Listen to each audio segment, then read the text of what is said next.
नमस्कार, हम छी वानिश कुमार। अहाँ सबके स्वागत है मिथिला मिंट के यूट्यूब चैनल पर। आज जे टॉपिक पर हम सब चर्चा करे वाला छियै ओकर नाम छै विधान परिषद। अंग्रेजी में एकरा लेजिस्लेटिव काउंसिल के नाम से भी जानल जाय छै। आबू जाने छियै एहि टॉपिक के बारे में विस्तार से, पर ओहि से पहिने एहि के संदर्भ में किछु और जानकारी जाने के कोशिश करे छै। ओ जुड़ल छै पार्लियामेंट्री सिस्टम से। दू तरह के पार्लियामेंट्री सिस्टम मुख्यतः जना यूनिकैमरल और बाइकैमरल के नाम से जानल जाय छै। यूनिकैमरल उ तमाम देश के सिस्टम भेलै जहां एक सदन छै, और बाइकैमरल सिस्टम उ तमाम देश जहां पर दो सदन के व्यवस्था छै। यूनिकैमरल में ईरान, चीन, स्वीडन, नॉर्वे और आदि देश के नाम आवे छै। बाइकैमरल में भारत, अमेरिका, ऑस्ट्रेलिया के नाम प्रमुख रूप से जानल जाय छै। भारत में केंद्र के स्तर पर राज्यसभा और लोकसभा है। राज्यसभा के अपर हाउस के नाम से भी जानल जाय छै और लोकसभा के लोअर हाउस। राज्य में सेहो एहने किछु व्यवस्था है जिसमें विधानसभा और विधान परिषद। तो विधानसभा लेजिस्लेटिव असेंबली और विधान परिषद लेजिस्लेटिव काउंसिल के नाम से जानल जाय छै। अब जाने की कोशिश करबे विधान परिषद के बारे में किछु और विस्तार से, कि संविधान में विधान परिषद से जुड़ल की बात करल गेल छै। तो संविधान का अनुच्छेद 171 में राज्य के अधिकार के बारे में बताल गेल छै विधान परिषद से संबंधित, और कहीं ना कहीं एक तरह से मुख्य सारा अधिकार राज्य के पास ही छै, एकरा सृजन और समाप्ति दोनों के लाकर। अनुच्छेद 169 में ऐसे संबंधित प्रोसेस प्रक्रिया के बारे में बात करल गेल छै कि कोन विधि से एकरा सृजन या समाप्त करल जा सके छै। जेमे प्रमुख बिंदु यह छै, जे एतबा लाइन लिखल छै ओकर निचोड़ यह छै कि जे भी प्रस्ताव पारित करल जाए तो कम से कम 2/3 बहुमत से पारित करे के जरूरत छै।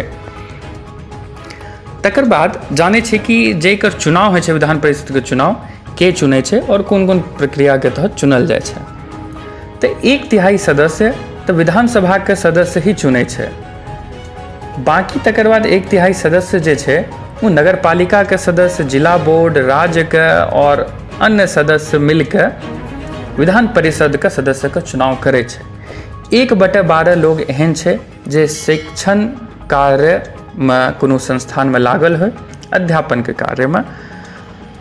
बाकी 1/12 जे छै आरो ओहि में मुख्यतः जे पंजीकृत स्नातक लोग छै ओकरा अवसर देल जाय छै विधान परिषद के सदस्य चुने के। और बाकी जे 1/6 सदस्य रह गए वो सीधे तौर पर राज्यपाल के द्वारा चुनल जाय छै, जाहिमे कि साहित्य, विज्ञान, कला, कोनो तरह के आंदोलन या सामाजिक सेवा में जो उत्कृष्ट कार्य केने छै कोनो एहन व्यक्ति के चुनाव एमे करल जाय छै राज्यपाल के द्वारा सीधा तौर पर। आप देखबै कि कोन राज्य में कतबा एमएलसी से जुड़ल सीट छै। जेना आंध्र प्रदेश 58टा छै, बिहार में 58टा छै, कर्नाटक 75, महाराष्ट्र में 78, तेलंगाना 40, उत्तर प्रदेश में 100 सीट छै।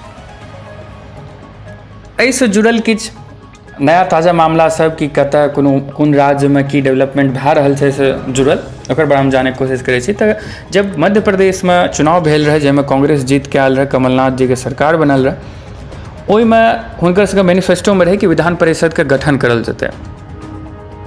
एहि दिशा में कदम भी बढ़ायल गेल रहे, लेकिन चूंकि आब वो सरकार ही नहीं है तो वो विचार ही रह गए। आंध्र प्रदेश में 27 जनवरी 2020 के वहाँ के सरकार विधान परिषद के समाप्त करके प्रस्ताव पास केलकै, पर महज पास कए देना से किछु नहीं होइ छै।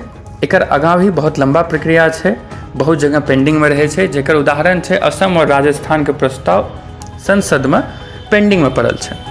जम्मू और कश्मीर में भी ये व्यवस्था रहे आर्टिकल 370 से पहले तक, वहाँ भी विधान परिषद का इंतजाम रहे, व्यवस्था रहे, लेकिन तकर बाद जब 370 बनले तकर बाद इस सिस्टम के भी हटा दिल गेल।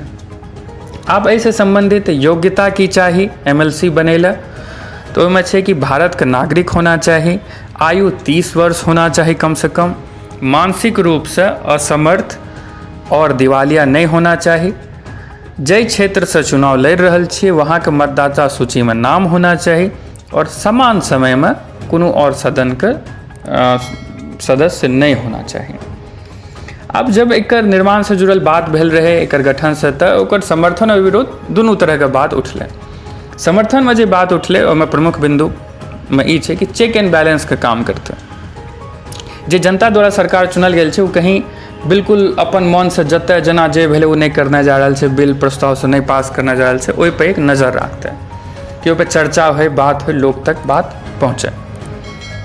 तकर बाद किछु एहन समुदाय छै, अन्य वर्ग के लोग छै जे विधानसभा तक हुनकर प्रतिनिधि नहीं पहुँच सकैया, तो एक निष्पक्ष प्रतिनिधित्व का मौका प्रदान कयल जा सकते एहि सिस्टम के द्वारा।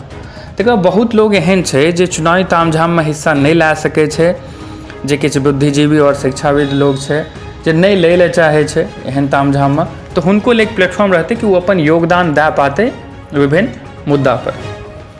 विरोध में ये सब बात उठले कि अंतिम जब अधिकार राज्य के विधानसभा के पास ही छै, तो ई बेवजह एक देरी के स्रोत बनते, फायदा तो कोनो नहीं छै, क्योंकि अंतिम निर्णय हमेशा विधानसभा के रहते, जे वो चाहते वह हेतै। तो सरकारी खजाना पर बोझ, क्या कि जे भी अब MLC के सदस्य हेतै ओकर सैलरी हेतै, विभिन्न प्रकार के भत्ता हेतै, बंगला हेतै, ट्रेवल, बहुत तरह के खर्चा अलाउंस रहे छै, वो अनावश्यक मानल गेलै ओकरा।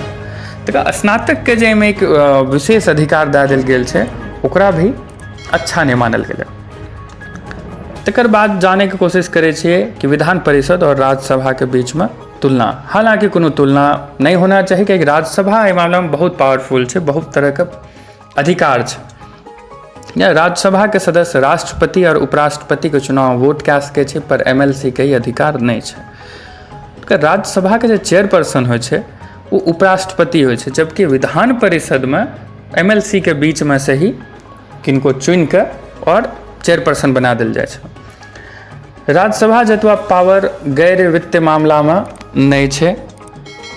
तकर बाद आबै छै तऽ विधानसभा कोनो भी जे सुझाव देल गेल छै, अमेंडमेंट करे के बाद कहल गेल छै विधान परिषद द्वारा, ओकरा ओवरराइड कए सकै छै, यानी नकार सकै छै, साफ तौर पर माने से इनकार कए सकै छै, और तकर बाद विधान परिषद के कोनो रोल नहीं रह जाए छै। तो विधान परिषद के तकरा जाने छै कि सदस्य 6 साल के अवधि के लिए रहे छै, और प्रत्येक 2 साल पर 1/3 सदस्य हट जाए छै। ई समान छै राज्यसभा से भी, राज्यसभा में भी यह सिस्टम फॉलो होइ छै। तो ई बात रहे अहाँ के विधान परिषद के बारे में। यहाँ पर हम वीडियो के समाप्त करे छी। अगर अहाँ के वीडियो नीक लागल तो लाइक करू, शेयर करू, सब्सक्राइब करू। कोनो तरह के सुझाव या नहीं नीक लागल, जे भी कारण छै वो अहाँ कमेंट में बता सकै छियै, अहाँ के राय के ध्यान में राखल जात। अगर अहाँ के मन में कोनो तरह के मुद्दा है जे पर अहाँ जाने ल चाहे छियै तो अहाँ कमेंट में बता सकै छियै ओकर संबंध में। नमस्कार, जुड़ल रहू मिथिला में।